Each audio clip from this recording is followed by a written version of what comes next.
I need to report a missing person. Okay, what's the concern for them? The lady has disappeared and has gone off with a total stranger. You don't know who this stranger is, no? No, we do not. This is so out of character. Annette is known as the Queen of Fairfield. Everyone knows everyone. Most people don't lock the doors. It's like just having a huge family. How could someone be missing? There's something not right about it. Fairfield is not somewhere that you would associate with crime. A friend, Scott, lives in his house and he has not heard from her. He's absolutely distraught. I had him crying his eyes out because he doesn't know what he's done.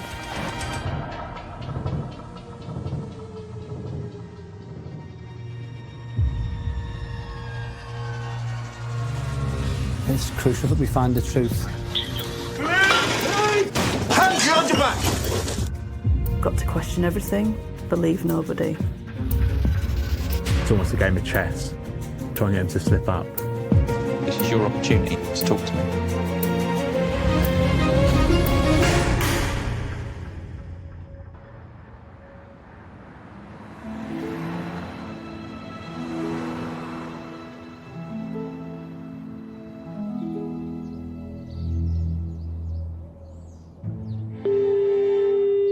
Please, how can I help? Oh, hello. I'm just calling regarding a missing person. She left with a friend, so technically she's not missing. She hasn't been in touch with anyone, so people are just getting a bit sort of concerned. Yeah. Right, what's the name of the missing person? It's Annette Smith. Okay. And who are you to... I am Annette's lodger. With no one coming forward to report finding the 74-year-old safe and well for several weeks, Bedfordshire Police's dedicated missing persons unit begin to investigate. We're obviously just trying to work out if anybody knows where she is or can give us any information. So she's currently missing, so I'm just wondering if you can help with our inquiries at all. Okay. When did you last see her? So we've got Annette Smith, who's 74 years of age. She's been reported missing by her lodger, Scott Patterson, and her family. She's lived at the location for a number of years, estranged from her husband. There is nothing to say where she may have gone, and it's very difficult for someone in this day and age just to disappear. And more so with an elderly female. Time is the essence, really. Obviously, the more time that passes, then potentially the more evidence and information that's lost. But at the moment, we just need to collate a few more facts. What have we got now? What do we know? What do we not know? And just gather a bit more information. Yeah. Specialist Search Officer Ben Thomas is dispatched to Annette Smith's empty home. It is a bit of a strange one. On the face of it, there appears to be no reason that she has gone missing, which makes it even more intriguing. And that's what I find interesting, is the piecing together. It's the finding out about why. Whether that person is missing voluntarily or there is potentially third-party involvement or something more sinister has happened. It's that building there. It looks like an old chapel.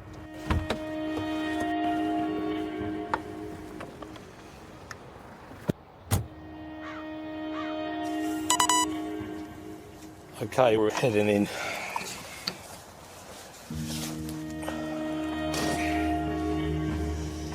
It's already started to be packed up, hasn't it? Bits and pieces. Should we have a walk through first? Yes. It's quite big, isn't it? And upstairs as well. Huge property.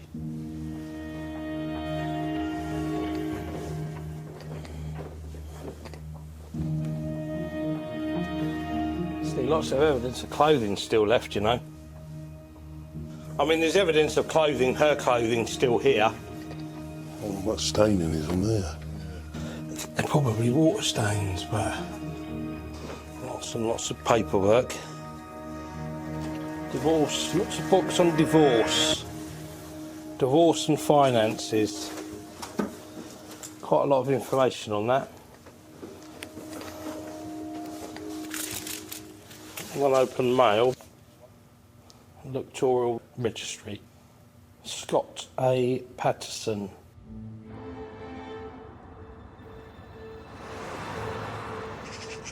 If you can just introduce for the tape your name and your date of birth. Scott Patterson, 29th of August 1979. Thank you so much, Scott.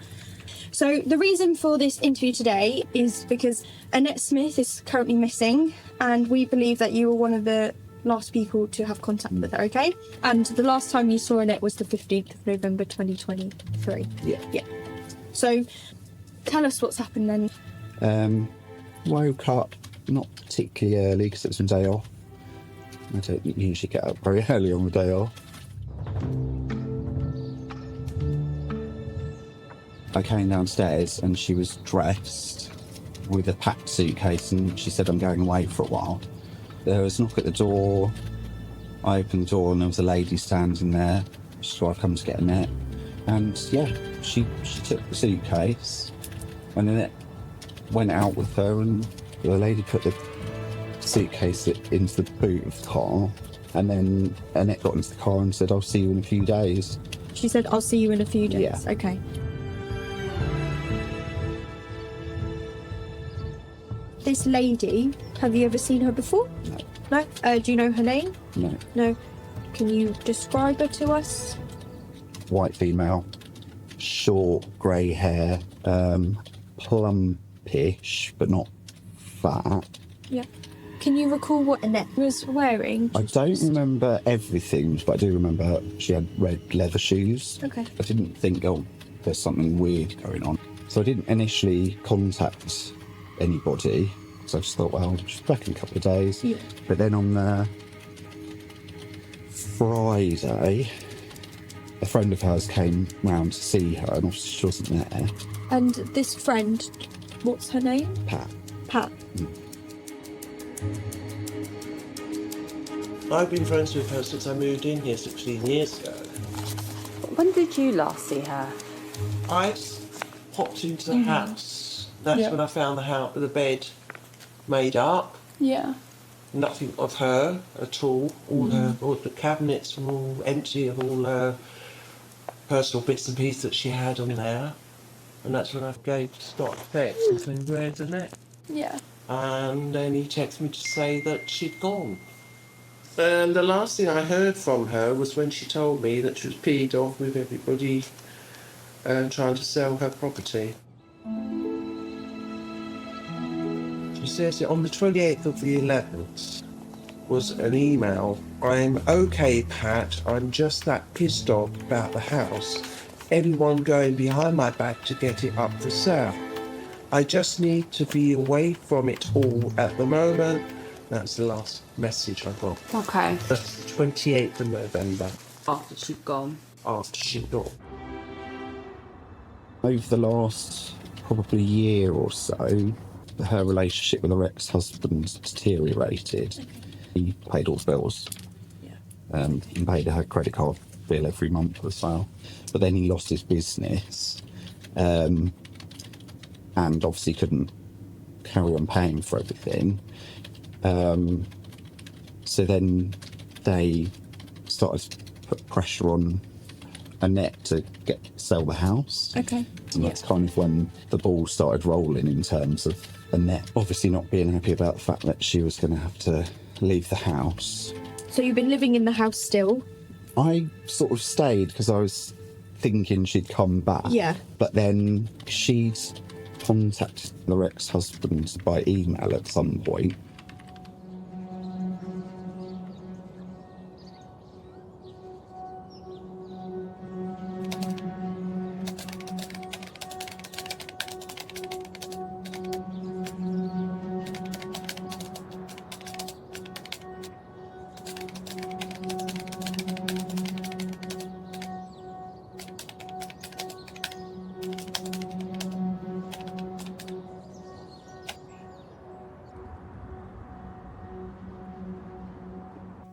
So she made contact with her ex via email, but she made no contact with yourself? No.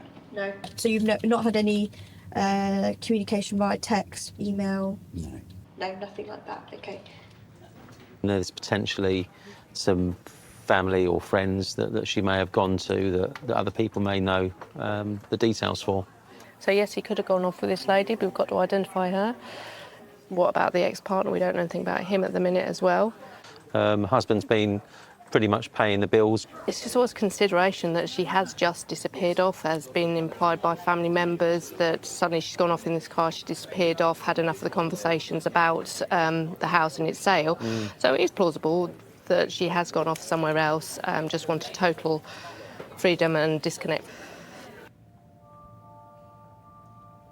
People go missing all the time. Every forced daily management meeting, we look at the number of people that are missing and the categories of those missing people, whether they're high risk, medium risk, low risk.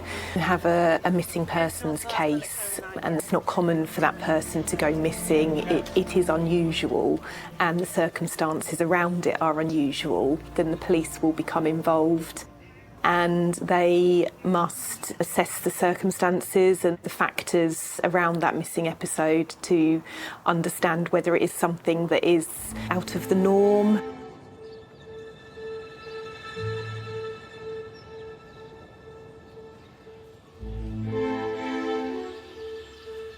She is like a nan to me.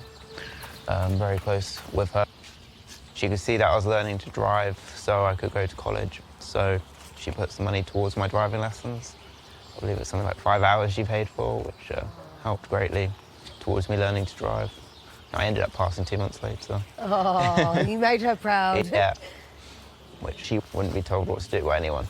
So I was just like, oh, she's probably had an argument with Scott and got a bit stroppy, gone to stay with a friend or something, and she'll probably be back in a few days or something. I'm thinking of like all the places she could be that maybe no one's thought of. Yeah. When do you think the last time you spoke to her was? She tried calling me when I was driving to my dad's, and I found this voicemail. Hello, darling, it's just me. I'm sorry I haven't got back to you yet, and I've just picked up your message. I hope you have an absolutely lovely Christmas. And Merry Christmas to you, darling. Okay, love you. Bye, Luke. Bye, darling. Oh, man. Obviously hoping for the best, that she's still alive and is safe.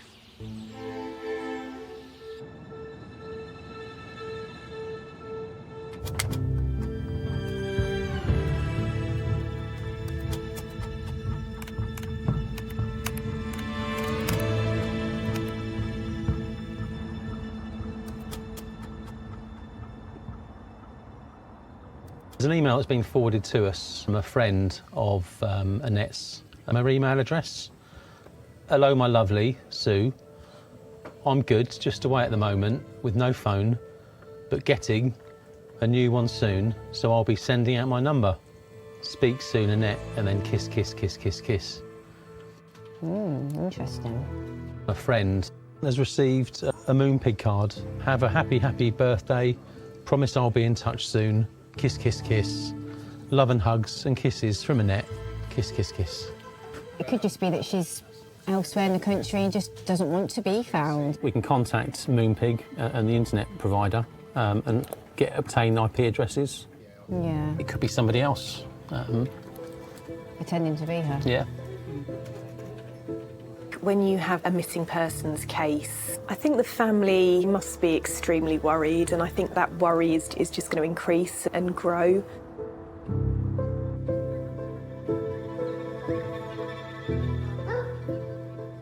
Stopfold House, that's where Annette lives, with her huge dogs.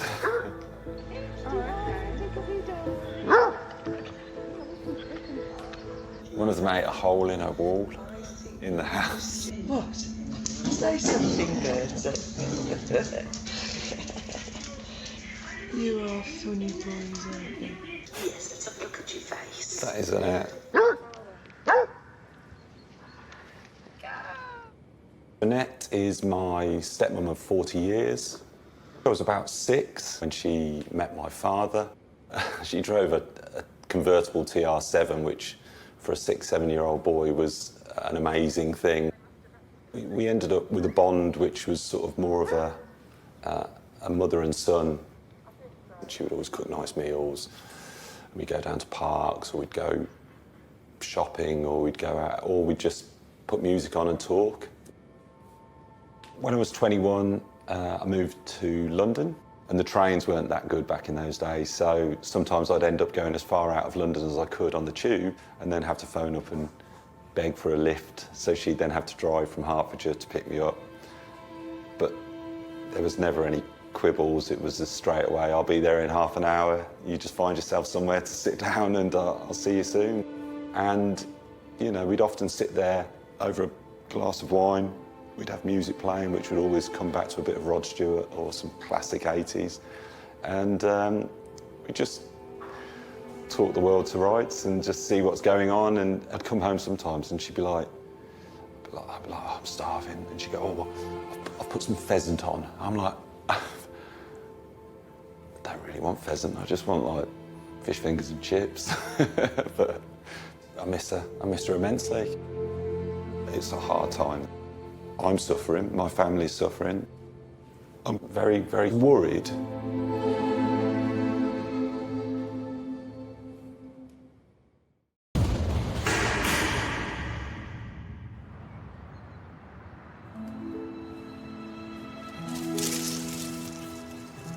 Now this case comes out of Bedfordshire.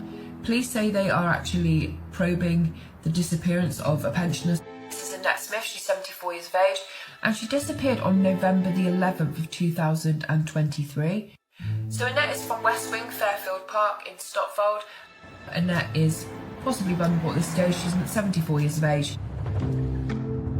With no sign of Annette Smith, the missing persons team escalate the case to Bedfordshire Police's Major Crime Unit.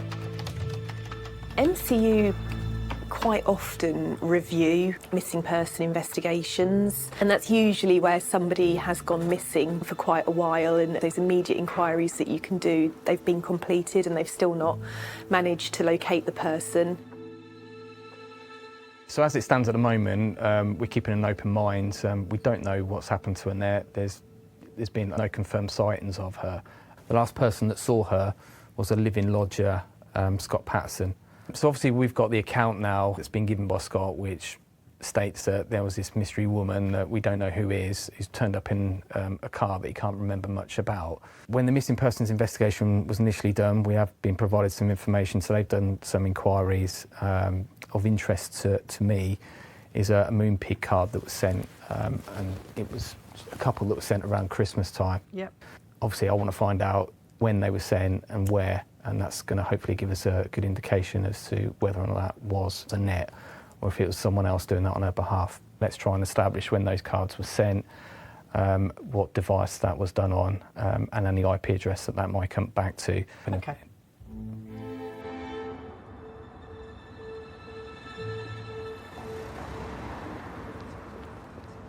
I heard about it. Wasn't she living with someone?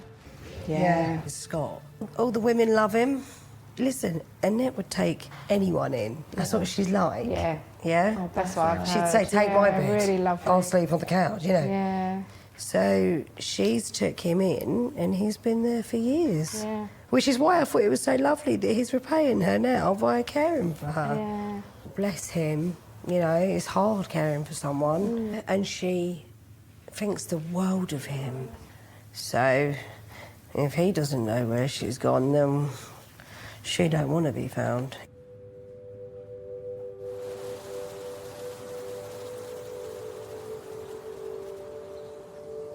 I've known Annette for maybe nearly 15 years. She offered me somewhere to stay.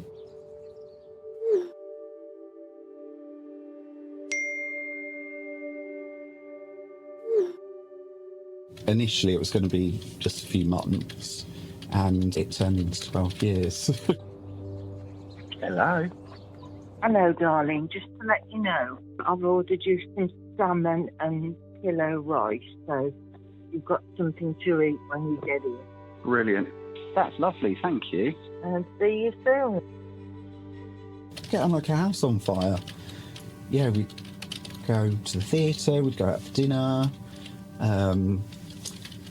we'd go on holidays. So we just always got on really well.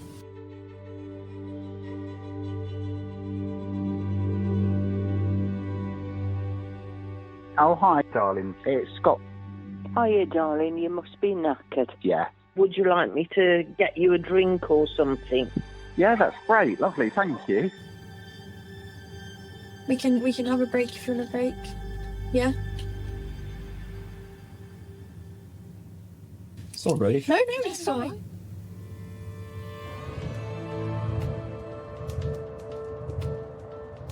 Right, what do you want to know? When did you last see her? I think it was about the 11th or the 12th that she'd gone. Of what month, sorry? November. Do you have any concerns about the fact that you've not seen her for a while? Well, I was very surprised that she hasn't been in contact with Scott. They were like mother and son. They had a fantastic relationship. Occasionally, there are alarm bells that ring and you just get a sense that something isn't quite right and something more nefarious is probably at play. Over the last 3 or 4 years, he became a bit like a carer. Okay. And she did have a stroke 3 or 4 years ago. She basically went to bed. She never came out of it really. I don't know why she hasn't been in contact with Scott more so. Yeah. Because he looked after her for quite a long while. I Mm. mean, I had him crying his eyes out Friday before Christmas. I don't know what I've done. I mean, nearly 3/4 of an hour. Been crying on the phone because he doesn't know what he's done. The reason I suspect a third party has been involved in her disappearance is pretty much around, firstly, the circumstances of Annette going missing. It's been said that Annette left of her own accord, but when you talk to her friends and family, Annette is being described as being quite infirm. We also have no evidence that she left the address or that another woman collected her from either witnesses or CCTV. Something has happened to Annette, and at the moment, I would say that it is looking like it's somebody within that household. And at the moment, the only person we know of within that household is Scott Patterson.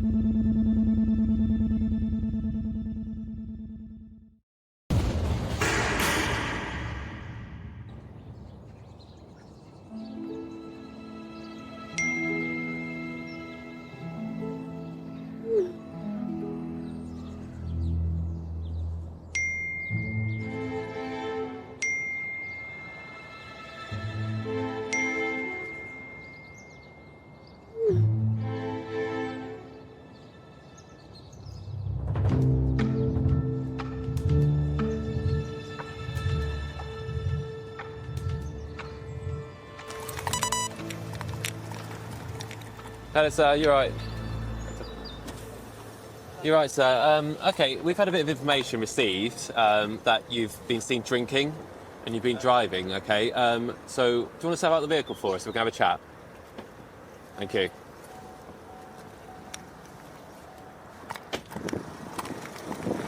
Be honest with you, mate. Have you had a drink? Yeah. You have had a drink. Yeah. How much have you had to drink? About that much vodka. Right. Okay. How long ago did you? Probably about 10 minutes ago. 10 minutes ago. All right. It was quite early in the morning when he was stopped. I'm not sure that's usual behaviour. Time is 10:38. Okay. Do you want to give me a hand, all right, mate? Yeah. I'm going to place you under arrest for Section 4, which is under suspicion of driving whilst under the influence of alcohol. Okay, buddy. Do you still have that vodka with you, mate? Oh, it's on the passenger seat. All right. Okay.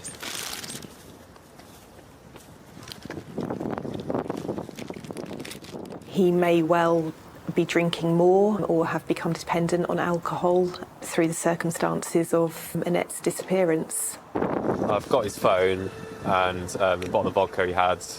He's in the car.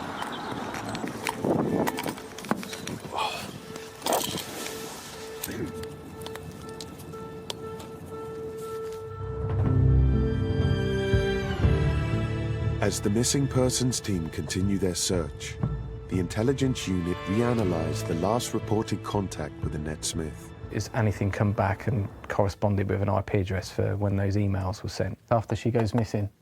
Yep, so there's 2 Moonpig transactions, 2nd of December and the 19th of December.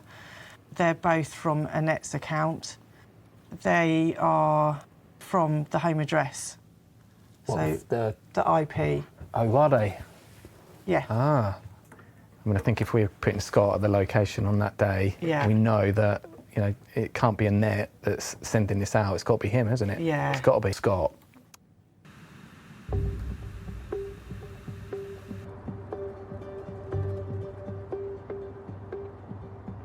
I should think most people know about this job. It is the investigation of Annette Smith, 74-year-old from Fairfield Park in Stotfold, and she has been missing since November. So the last proof of life for Annette comes from some spurious emails which were sent between the end of November and Boxing Day in December. So the IP addresses of these emails has resolved back to the home address of West Wing, Fairfield Park in Stotfold, which was the tipping point for raising this to a murder investigation. We obviously have to keep an open mind regarding the circumstances of the house sale, but we have ruled out any other person who might be involved other than Scott Patterson. One of the things that raises suspicion is the fact that Scott says Annette left of her own accord and she was collected by a woman. We don't know who this woman is. Scott can't tell us who this woman is, and neither can any family members. And we don't have any evidence of that happening, either from witnesses or we don't have any CCTV evidence or anything like that. The plan is to obtain a Section 8 PACE warrant to be conducted at Fairfield Park. Is the current home address for Scott.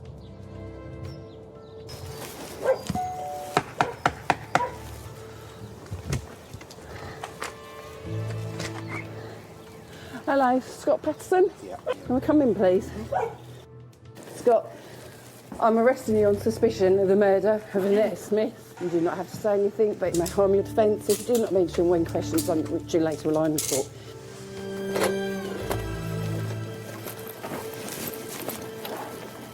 You just sort of hold that with your hands at the minute. I come around the other side and do it.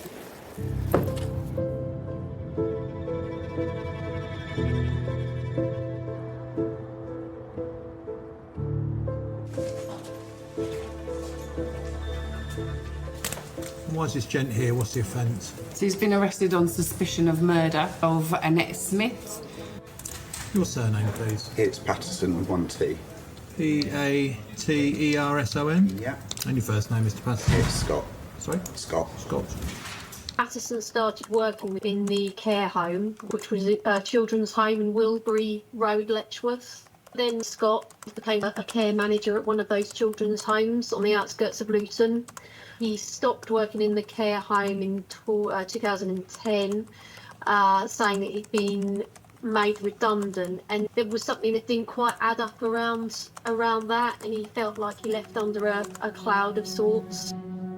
He worked at the farm shop in the butchery. He's not a qualified butcher, but he learnt what he needed to do watching the butchers work. Is this domestic related? Grey area. Yeah. The care. They were living together, so. In 2014, Scott had moved in with Annette. Scott and Annette instantly got on really well, and there was an instant connection. We've spoken to Gareth, a friend of Scott's, who he's known for 18 years or so. He says that he's very kind, kind of soft, never kind of witnessed him lose his temper at all. He has no police footprint, which, you know, again is strange for somebody to go from absolutely nothing and no involvement with the police at all, or, you know, the law in general, to then understand whether he is actually capable of murdering somebody so close to him. Any mental health conditions I need to be aware of? How are you feeling at the moment? Okay. Generally feeling well? Okay, thank you. Would you like any legal advice? No. Are you sure? It's an ongoing right? Any reason why not? Okay.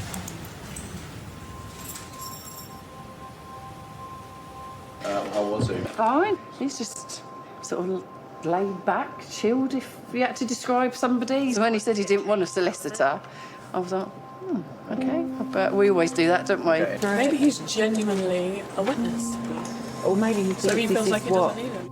shoes she was wearing when she left. Where do they come from? We've got photographs from Her bedroom. Whose bedroom? Hers. The shoes he's described that she wore when she left. Yeah. So she clearly wasn't wearing them when Clearly she wasn't wearing them when she Clearly left. wasn't wearing them.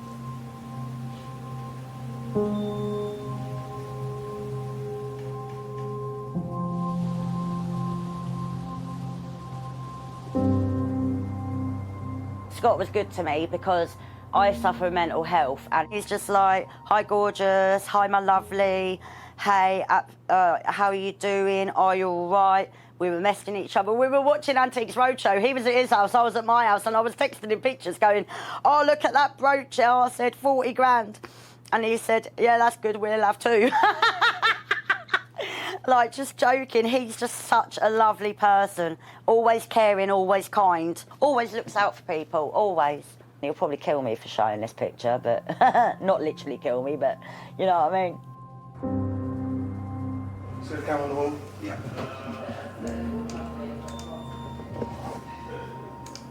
He makes me feel so loved, looked after.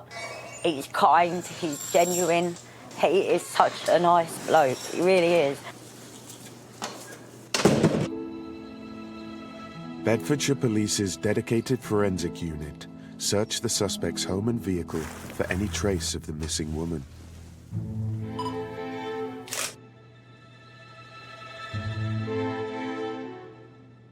There is hair stuck to this one. Yeah, there's a root on it. There is? Yeah. With him being in custody, it's really important that we try to gather as much information as possible. And clearly that goes back to the vehicle as well, and whether there might be anything in the vehicle that might assist the investigation in some way. To be fair, I think a lot of this is going to be fairly irrelevant. Stuffed toys and things like that from what I've seen. The Christmas Killer, 12 Days of Murder. And that, oh God. And I did it. You lot finding all the weird stuff. It is weird. Who would have thought you'd have found something like that in a car today? You wouldn't have done, would you? But we have. Is it relevant? Not really, but is it weird? Yeah. Okay.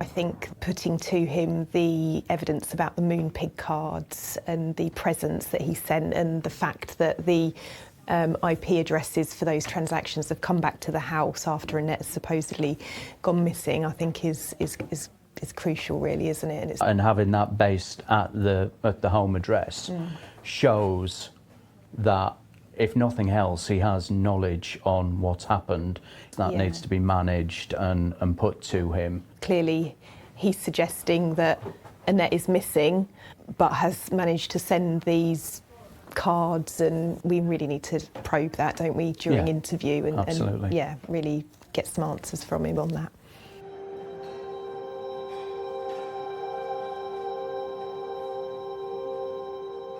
He doesn't want a solicitor. So, yes, it is. So they are going to go into interview with him ASAP.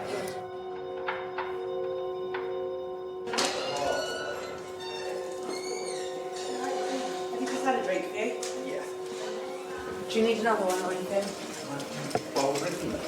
Yeah. Just what you want. Oh, if you take a seat over there. Yeah, in case you didn't catch our names earlier, I'm Sophia. Okay, so we'll be interviewing you today. Yeah. This interview is being recorded.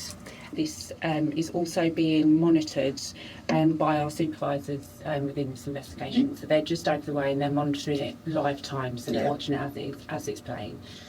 So I know that you've been asked if you want a solicitor and you've declined that. Do you want a solicitor? No. Okay, so we know that emails have been sent from Annette's account. Okay. Was it you?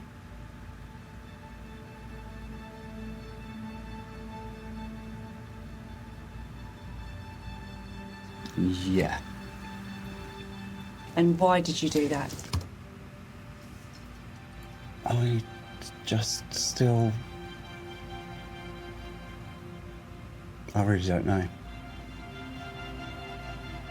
But I guess I just wanted to buy more time.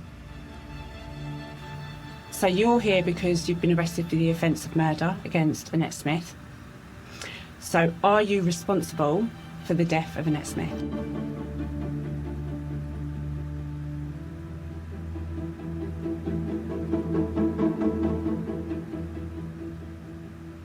Yes.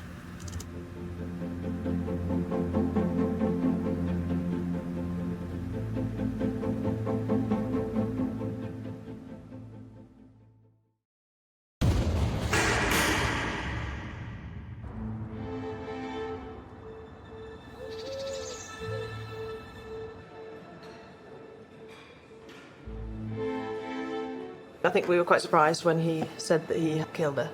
I don't think he's a hardened criminal. I No. think he might actually sort of, I don't even know whether it's regrets exactly, but a relief to get... be able to you tell know, someone. Yeah, yeah. The only thing we don't want to do is go to CPS for a decision right this very minute, because we got a couple more interviews planned. We have had some communication from CPS and they've raised a couple of areas for us to focus on today, one of which is around getting some statements from family.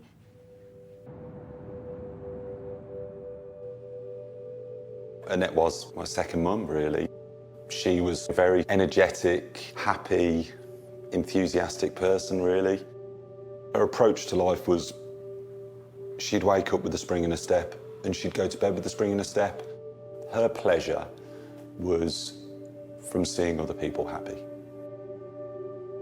When Annette had her stroke and sort of fell ill, and unfortunately then mobility and her struggles in life sort of took hold, I had a bit of comfort that Scott was there, who seemed a nice person. Sometimes he'd tag along and we'd go out for lunch and, you know, be a caring guy, just ask nice questions and seem a nice guy. He was more of a family friend.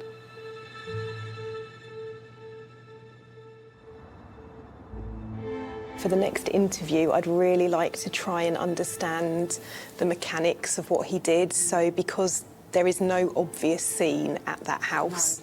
Yeah, so I think the way to go forward now is break it down into different interviews with a set agenda for each interview. We know he's talking now, so we can explain to him, right, in this interview, we want to really focus on this step by step. We're not trying to catch him out now. No. We're just trying to give him the opportunity Yeah. to tell us everything while showing that he, from our point of view, showing that he is of sound mind. Yeah. Because the big thing is now preserving that confession. Yeah.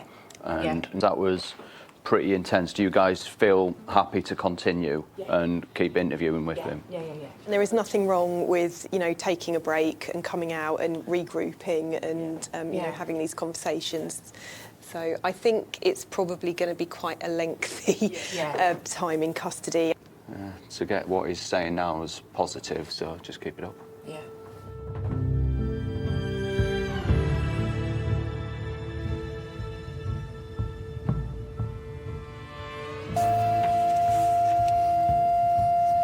So in our first interview, you have said that you have killed Annette. We need to understand how this has happened. I don't really know where to start, to be honest, but she was taken ill a few years ago. She had a mini stroke, and when she got back to the house. I was looking after her. She wouldn't get out of bed or do anything for herself. So I was making meals for her, just helping her do things, really. And over time, it became, I don't know how to explain it, but it just became difficult. She became quite demanding. She'd constantly call my name. And I just felt obliged because I'd lived there for so long as her guest, and the resentment kind of really, as I say, sort of kicked in towards the end, to the point where I'd barely sleep because I'd just be listening out for her calling my name for something. And the situation at home got too much, and I couldn't see a way out of it, and I just snapped one day. This was November, and over this period of months he's done everything that he possibly could to try and hide the fact that that Annette was dead, and secondly, obviously, that he was involved in it. You do start thinking to yourself, how can somebody carry out a murder one day and then for the next few months just carry on with their life as normal? It just really raises questions with regards to the kind of person that he is, really, which again is another reason why it's so important for us to continue the investigation. Took a statement from a cleaner. She said Annette always spoke really highly of Scott, and if they went on holiday, they'd even sleep in the same bed. Annette used to describe Scott as her world. Scott would always go to the shop for her, and it'd always be the same. She'd always want chocolate, 40 cigarettes, and some brandy. But just of note, she said the whole house was disgusting, always a mess, always dirty food, plates everywhere. Annette's bedroom was the worst. She'd be laying in her own urine. There was cigarette ash around. Brandy glasses, wine glasses surrounded her.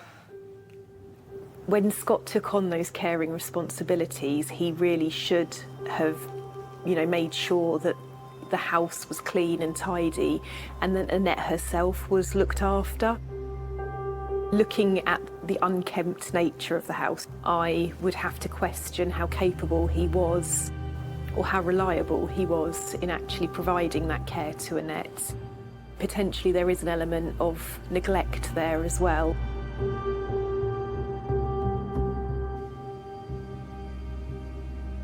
Tell me in as much detail as you can what happened that day. Well, it happened in the evening, at night.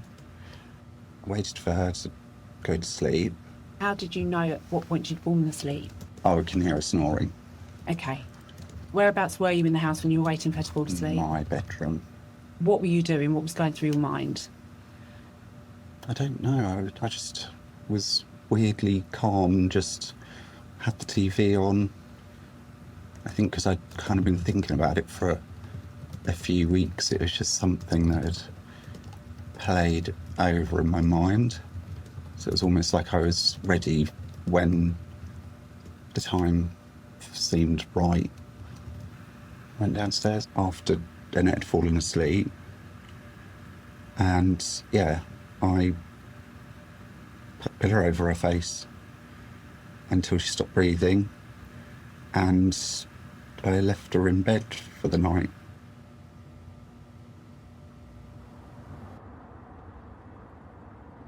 When you were suffocating Annette, did she wake? No. She stayed asleep? Yeah. Okay. Did you at any point think to stop? I did for a split second, because I realised what I was doing was wrong. But then I kind of thought, I wasn't sure. I don't know, I just decided to carry on. And how did you feel whilst you were suffocating her? Just the same. And almost, I guess, a sort of sense of relief. And then the next morning, I moved her to the understairs cupboard just to kind of get her out of view. But it's quite some time afterwards that I decided I need to sort of start to think about getting rid of the body. Okay, but where is Annette?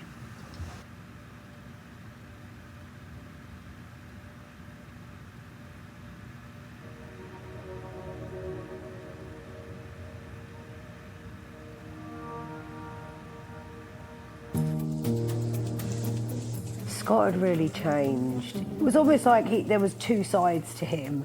Are you saying you don't remember when you don't want to give me an answer? This is Scott here. As you can see, he's got 2 suitcases on the trolley there. Okay. The last one is him coming out with an empty trolley. He started work last July. It did involve butchering. There isn't a full body.